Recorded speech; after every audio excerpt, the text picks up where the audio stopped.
Darren, we mentioned already that you have a dispersed client base. Typically, what are clients looking for? What are they trying to achieve in terms of their aims and aspirations when investing in the US? Yeah, well, income is the main one, but funding university for the children, retirement coming up.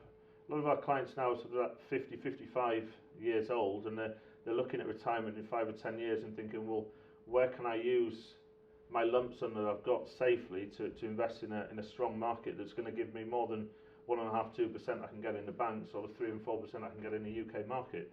So to invest £100,000 and get 15, 16, 17% net yield back each year is a nice income with the growing assets. One can see the logic absolutely there. You mentioned also, in terms of the investing locations, you mentioned Texas, but also you mentioned the fact that historically you were focusing a few years ago on locations which, to be fair, received some degree of notoriety in terms of bad press. Detroit being an obvious example. This was a location that we reported on in Property Investor News previously, I think originally about 2 or so years ago, and I can remember from the article quotes where clearances within the city centre were taking place. What's been your experience in the last 2 years, and what have you seen? Yeah, and I've heard a lot of the bad stories myself, and we're looking after clients who had their fingers burned from buying properties, the prices that they shouldn't have bought them at, from companies making promises and really using the money that they've invested to pay them back, and some real horrible stories. But if you get it right, and we have, there's some very, very good opportunities. And you mentioned clearances. That's great, because what's happening is they're knocking down all the derelict stock. Right. And for every 2 houses they're knocked down, they're making it into one plot to build one back. So suburbs are going to be more spacious. New houses are coming back. So little things like the Mayor of Detroit saying, if you've got bank taxes on your property, once it gets past a certain period, 6 months, I can't say dead on 6 months, but there's a few appeal issues, etc. And look, we're going to take your property back from you, and we're going to knock it down if it's not in a good position.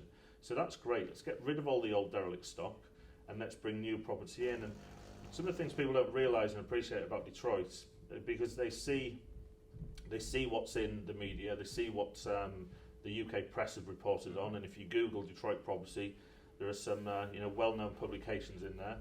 We're in there as well with the more positive news on Detroit, but people watching this will know what I'm talking about. But what's happening in Detroit now? Well, it's been the embarrassment of the US for far too long.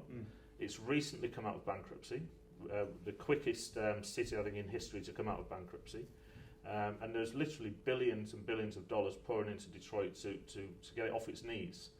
And a few things, it's easy to say, there's billions of dollars going in, but let me give you a few examples. The M1 rail link from downtown Detroit, from the city, going out to the suburbs is in full flow. It will be completed next year. This is a streetcar link, so you jump on the tram and you go out of downtown to the commuter belt, to the offices, etc. Yep. Multi-billion-dollar investments. The Galapagos Art Space that was founded in Brooklyn, New York in 2007. They can no longer afford to stay in Brooklyn, New York, because real estate prices have outgrown them. So they're moving to Highland Park, which is a suburb, a city bordering Detroit.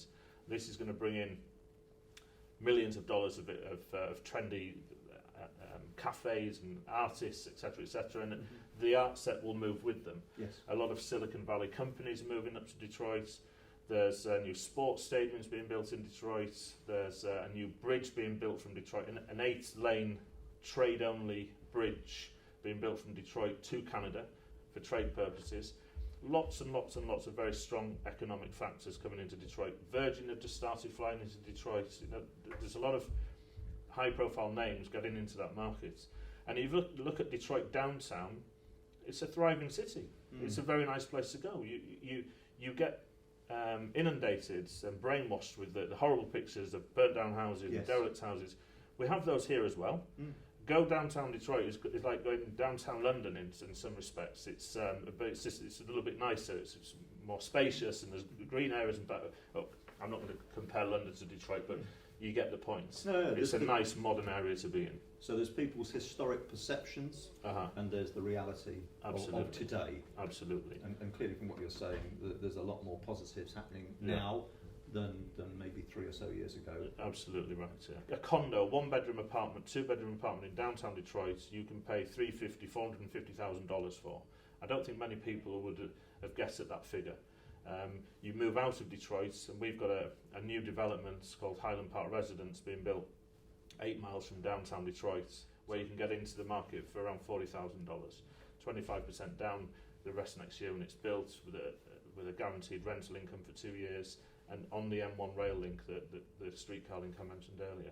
So there's a lot of positive factors there, and I think it's worth, if people are looking for a good investment with a good yield, and they're worried about Detroit or worried about upstate New York, come and speak to us, and we'll give you the truth.